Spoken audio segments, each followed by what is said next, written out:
Genius for life. Coconut smoothies coming at you.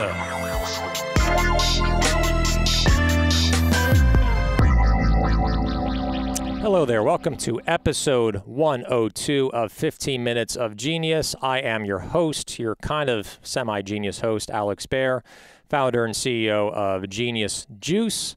So as you can tell, we are past episode 100. So we are now bringing on guests that, you know, they could be in food, they can be in beverage, they could be in CPG or restaurants, but also outside of that as well. So we have great guests today for this episode. I think this is the first episode where we have two guests from two different countries on at the same time. So that's pretty freaking cool. But yeah, big plug to Mark Nicholas, Mark NM at HadMeatStudios.net. He's the guy putting this entire thing together. There he is. He had the thumbs up, the okay, and then the fist shake. So all three. This guy, he's good. So make sure to reach out to him. He does a lot of photos, videos, stop motion stuff. I'm just making stuff up now, but he's awesome. You can also host your own podcast. Like, he can get it set up for you. All you have to do is just remove the Genius logos, put your logo in, and you could be just like me, probably better than me, honestly. All right, so our guests, without further ado, are Loren Heinold and Alex, easy name to remember, Alex Cree. They are the co-founders of Baozza, which is a restaurant concept in China, and also they have a product, a ready-to-eat product that is in stores like Sprouts nationwide and many more coming in Q4 of 2021. How you doing, guys? Great. Thanks for having us. Definitely. So we have two from LA and one from Beijing. So Alex in the middle, he is from, well, he's in LA right now, so he's on my time schedule because we're in Manhattan Beach. And then Loren is on a completely different time zone, which is why it's so bright. That's not a light. That's actual sun. And 10:30 in the morning. So thank you guys for joining us and making this whole thing happen. And we look kind of like the Brady Bunch here, like the three squares. So Nice. Cool. Thanks, Alex. Absolutely. Yeah, absolutely. So tell us more. This is really fascinating. So this is a brand that started in China from a restaurant concept, and Bao obviously is super delicious. And then there's also another kind of fusion to this. I'm not going to say too much because either I'll spoil it or screw up what I'm trying to explain. So I'll let you guys explain it. Tell me more about the Baozza concept, how it came to be, and why it's in China, now it's in the U.S. Tell us more about kind of the whole story with the brand and the product. Sure. So Baozza is our company name. It's our brand name. It's our product name as well. And it's sort of a fun word to say on its own. It's like one of those Batman old school comics. It's like kapow, kablam, Baozza. We actually have a exclamation point in the company name, right? Love it. And the name itself describes what we do, which is it's a combination of bao, Chinese steamed buns, and pizza, hence the za. So we've taken these steamed buns, and which are ubiquitous in China, common throughout all of Asia, and filled them with different pizza fillings. So this is something where it was a brainchild of Alex. Alex and I are friends. We lived together. We both lived in Beijing. I still live here for a couple decades combined. And late 2015, early 2016, Alex had sent me a message with just a simple logo, a 1.0 logo he made in PowerPoint, and Baozza. And he said, pizza and Baozza, think about it. And I was like, this is genius. So, fast forward to 5 years later, we're still doing it. We started here in China, originally with pop-ups. We were just hitting the music festivals, the pizza festivals, co-working spaces, bringing a couple steamers and a DJ to every event, and sometimes bow masters to rap on site. And just hundreds and hundreds of events, and just seeing if people liked it, and they did. We graduated from that to actually opening restaurant kiosk kind of things, and then a couple years ago, we made the change here in China to moving to the frozen aisle of the grocery section. So nationwide in China, we do D2C, e-commerce platforms, and grocery. About to launch in the convenience store channel here. And then after about 4 or 5 years of this, last year, Alex moved back to LA, and we stood up Baozza USA. So kind of built on the foundation that we had, created over here. Lots of R&D, but same product, same concept. Love it. So going into, there's a lot to talk about here and a lot to unpack. So why were you guys both, because you're both American born, right, or from the U.S., why were you both in China? So go for it. Go ahead, Loren. Alex is so nice. He's like, dude, yeah, Loren, you take it. I'll talk about the other stuff. Loren, go ahead for now. Yeah. Sure. So for me, I started learning Chinese 22 years ago. Lived here in Beijing for about 16 years total, which is where Alex and I met. So we were both actually doing investment banking, a very different world. I did that for about 9 years, got out of that, thankfully, and went into F&B, which is a lot more fun and tasty. So yeah, Alex and I were friends and foodies living here in Beijing. I was living in the hutongs, which is like the 700-year-old narrow alleyway section of Beijing, eating baozi, traditional Chinese bao, pretty much every morning for breakfast. When Alex had pitched me on this idea. So I left investment banking. By that time, I was running restaurants here, and Alex had also left, but he was back in LA.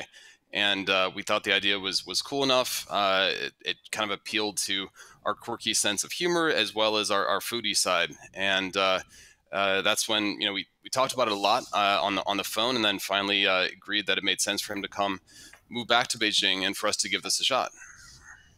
Got it. Well, we're going to give Alex some airtime here. So you're in the U.S. now, fellow Angelino. Go Angelinos. Recall election happening right now in L.A. So not to get too political. But talk about, since you moved back here, how has it been setting up this company in the U.S.? A lot of green fields out here, right? A lot of areas that you can expand into, both on D2C and retail. So what has that experience been so far, and really what's your go-to-market strategy here being a frozen product? What kind of stores? Where do you want to go? How do you want to do it? Yeah, it's a good question. What's interesting is that we had come into the U.S. market, this exercise, with a little bit of experience under our belts. Everything from learning the ropes on supply chain and co-packing, to goods movement, distribution, sales, promotions, these types of things. We had actually already done them before in China. And so, interestingly, I think it prepared us relatively well to come back to the US, where it's a little more kind of our home market. And the industry here, the CPG industry, is very mature. So we were able to, I think, hit the ground running at a pretty quick speed. And really for us, we've been kind of looking at this for like the last couple of years. So I had been taking trips back and forth from China to LA, working on the supply chain, co-packing, and kind of general feasibility. So it's not like we just kind of up and did this. But really in the middle of last year is when we decided to make our move and get serious. And so I moved back the end of October in 2020. And really, I would say the first at least 6 months were really production focused. Our view is that we have to be just religiously dedicated to product. And we have a product that sounds simple, but is actually not super easy to make. The US does not have an abundance of bao manufacturers, for instance, whereas China does. So there were a few hurdles that we had to work through. But that really was kind of the main focus. As far as our go-to-market, we do see this as a freezer aisle type of item. Obviously, selling into freezers is different than dry goods or other categories where you have a lot more options for merchandising and things like that. And so we had to kind of work within those constraints. We're very comfortable there. But yeah, really what we tried to set out to do was land a few retailers and kind of just get going. originally, D2C was not nearly as much of a priority for us. Unfortunately, by the time you factor in packing costs, fulfillment, shipping, the value prop to our consumer in terms of the price point, the pricing and added costs that we have to pass along, weighed against our margins. We felt like D2C would always kind of at best play a supporting role. But really for us, it's been about retail.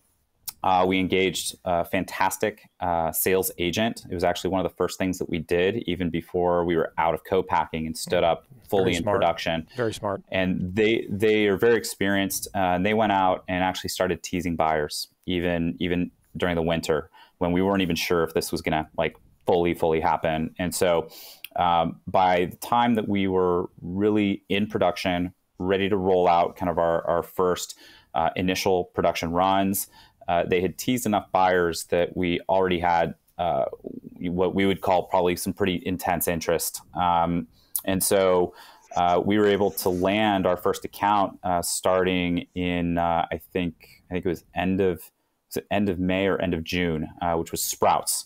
So we started with Sprouts. That's this year, right? 2021, right? Yeah, that's just the last couple of months here. And Sprouts really loved the product. We negotiated actually an exclusive with them. So a 6-month exclusive in markets where they are present.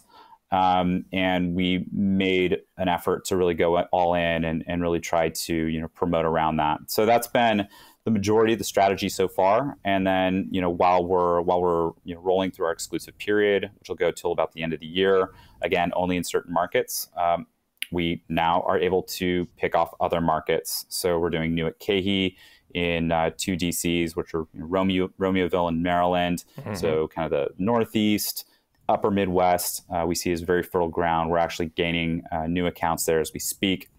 We've picked off another couple that are interesting convenience store chain in the Pacific Northwest. Yep. And really, next year leaning into wider distribution, more doors, and kind of seeing how far we can take it from there. Yeah, what's really cool about this is like it seems like a great product. It just seems like it's really appetizing and fun and eye-catching, and it's different. And you explained to me before we went on the air here, or it's not even on the air, it's taping. But you explained to me that it's like kind of like a Hot Pocket, but with like pizza inside. And I think that can really attract so many different people across the United States and obviously in China. But in the U.S., it's something where you look at it, it looks appetizing, it looks interesting, looks delicious, and it's also very different and unique. So I could see once people know about it and they see it in their freezer aisle and there's some marketing behind it and trade spend, that people will be picking this up off the shelf. What is the price for a box, and how many units come in a box? Sure. Our hero SKU is our 2-pack, and that retails at $5.99. Okay, that's pretty and fair. That includes 2 bao buns. They're individually wrapped in microwave steamer bags, and we sell 5 flavors. So we opted to kind of drive trial with the small 2-packs and allow the customers to be able to mix and match some of the flavors, which is fun. Very cool.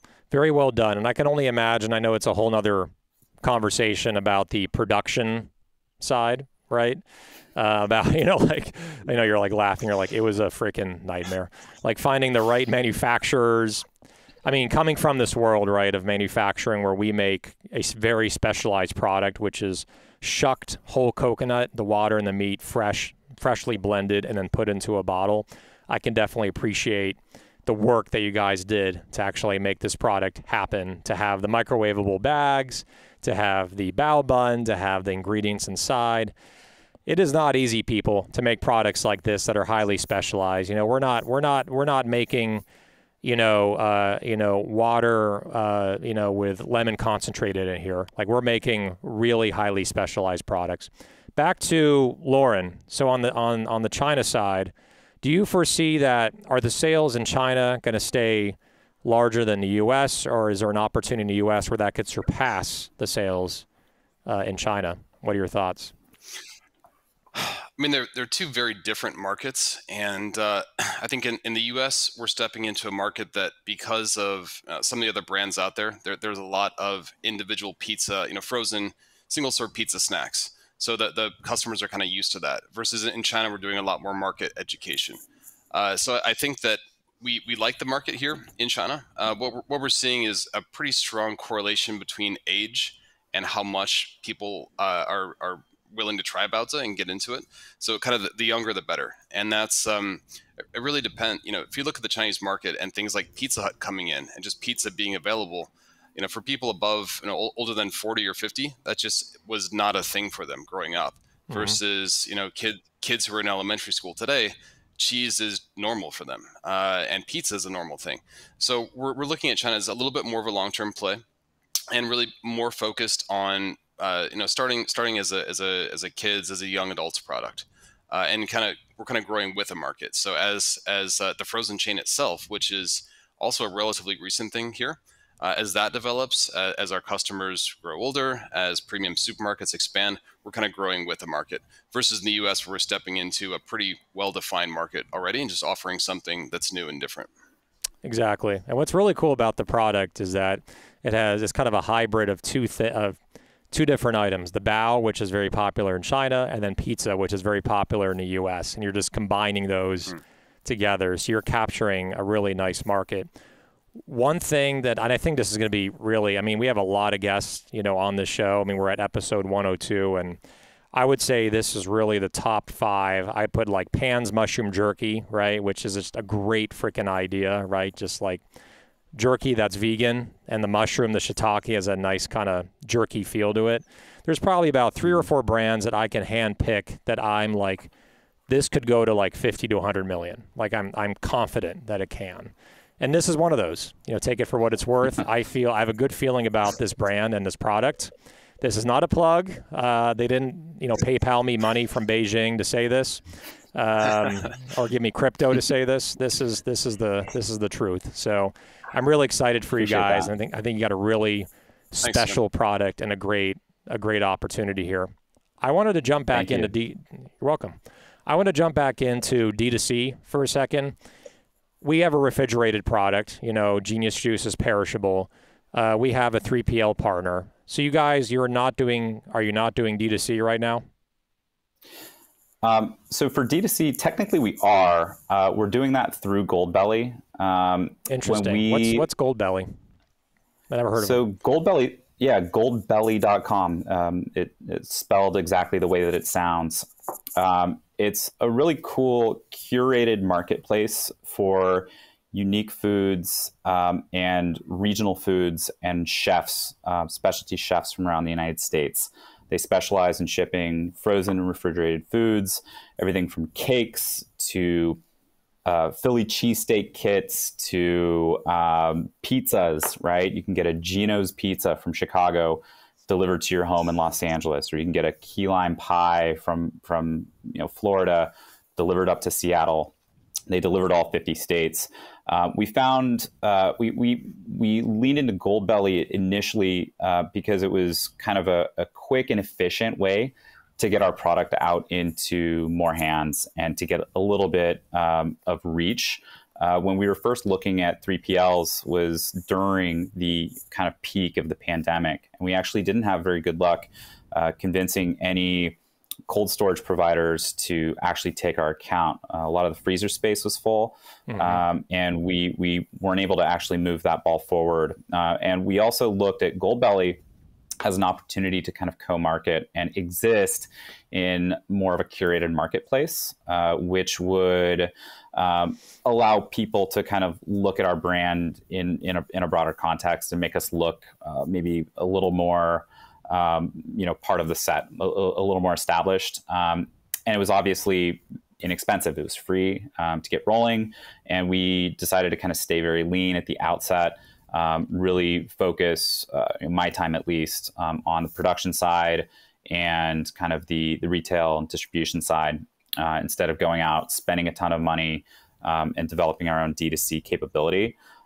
So we felt like Goldbelly could kind of give us the best of both worlds. Number one, entree kind of into a preferred 3PL provider, which has been very, very helpful. Obviously, all of the front end fully built with beautiful photography, very nicely done. They did a good job with that, and we supported that. But then also just the reach and also their marketing dollars. They do boost Baozza shoppable content that goes out onto Instagram. So it's a very unique thing, by the way. They don't really take a lot of CPG brands, so we saw it as kind of a unique opportunity. Very cool. I know we're running short on time, but one thing that I have to mention is that, we are with a 3PL provider now that also specializes in frozen. So it might be something that I can refer you their way. They have 2 warehouses, one in the Midwest. They have one in California, and they're opening up a third one in Q1 of next year. That's going to be like in New York, that kind of Eastern Seaboard area. I think we know who you're talking about. And he was a guest on here too. So, so anyway, but it was PSS, Perishable Shipping Solutions, and we're no state secret. We're currently with them. We're on their website, and we had the COO, and now he's the Chief Customer Officer. Stepped into that role of PSS, Danny Catullo. So I'm glad you're in good hands, or you're like talking to them. But there's a lot that are cropping up in the next year or two because in response to the pandemic, with the amount of, before the pre-pandemic, I read a statistic that 6 or 7% of all consumers were buying things online. Just anyone who goes to stores, which is everyone, 6 to 7% of those were buying online. Do you know what that percentage is now? I've seen it. I can't recall off the top of my head. It's like 34%. It's like a third of everyone. And it's probably higher now because I saw that like 7 or 8 months ago. It's only getting more higher. So basically, there's going to be more 3PLs cropping up. Just for anyone out there, right? It's part of the show is helping the entrepreneurs out there. That if you're doing distribution, you want to do D2C, there's a lot more options that are coming because warehouses are opening. There's business to be had. So we see this in China too. We're looking to evolve the D2C concept internally. We might not always stick with Goldbelly. Interestingly, being in China, we get to see some of the trends that maybe are a few years out from the US. Right. And those include kind of localized 30-minute grocery services. Exactly. I would say 38%, that's like nothing. Like the Chinese, by and large, are buying groceries, especially, premium kind of CPG items through what would be like neighborhood fulfillment centers. Right. It's like Amazon Fresh here in a way. More or less. Yeah. And so we participate in those. We sell through those channels. And so we're very big on that here in the US, whatever you would call it, or ghost grocery even. Ghost grocery. Very interesting space. Yeah, no, it's coming. It's with the pandemic as a catalyst and the fact that it's a great working model in other areas of the world. It's coming. So let's get to our next segment because we are running short on time. This is called Rapid Fire Questions. Rapid Fire Questions. All right, so we have 2 minutes to go through all this, so we're going to go very quickly. Okay, my producer's like, we have a show right after this. You got to get the hell out of the studio. All right, he didn't actually say those words. He said it a lot nicer. So let's go through this as quickly as possible. We're going to alternate. Let's start with Alex. First question. NSYNC or Backstreet Boys? Limp Bizkit. I mean, NSYNC. I did it all for the Dookie or whatever it is. All right, Loren, first thing you do or Nookie, first thing you do when you wake up? Feed my 3 cats. Alex, movie you can watch an unlimited amount of times? PCU. Never heard of it. Jeremy Piven, 1990s. Okay. Great one. When he was bald, right? Jeremy Pivens, before he had hair for Entourage? Little better on the hair back then, but yeah, David Spade, great movie. Okay, got to watch that. All right, Loren, song you can listen to an unlimited amount of times? I'd go with album, Pink Floyd, Dark Side of the Moon. It's basically one long song. With Wizard of Oz. All right. Alex, Favorite sport to watch? College football. All right, Loren, Zoom, Microsoft Teams, or Google Meet? Which one do you like the most? Microsoft Teams works much better in China. Yeah, U.S., it's Zoom country out here. All right, and back to Alex. What is your spirit animal? Raccoon. Raccoon. It's the first time someone answered raccoon on this show. I won't ask why you picked, but okay. Going to Loren. Window seat or aisle seat on an airplane? Aisle seat. You're doing a lot of flying because that's a suiting question. Alex, peanut butter or almond butter or neither? Peanut butter. All right, back to Loren. Omnivore, flexitarian, vegetarian, or vegan? Omnivore. Alex, you have to be an omnivore to have Baozza, right? So cold weather or hot weather for Alex? Hot. It's LA, baby. All right, well, medium, not super hot. All right, back to Loren. LeBron James or MJ? MJ, definitely. All the way, man. All the freaking way. Alex, ginger or turmeric? Ginger. And last question for Loren. Favorite food or drink if you're stuck on a deserted island? You cannot say Baozza. You cannot say Genius Juice. Wow. Shrimp and avocado kale salad, which is my normal lunch. Love it. All right, well, thanks, guys. That is rapid-fire questions with Loren and Alex from Baozza. They are the co-founders. There's the applause, our live studio audience.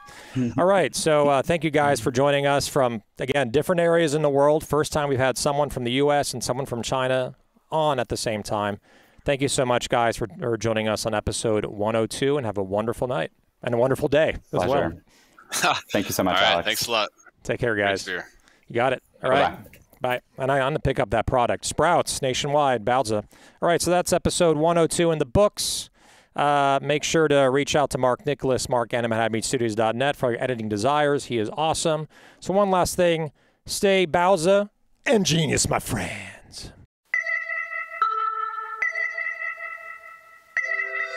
Genius for life.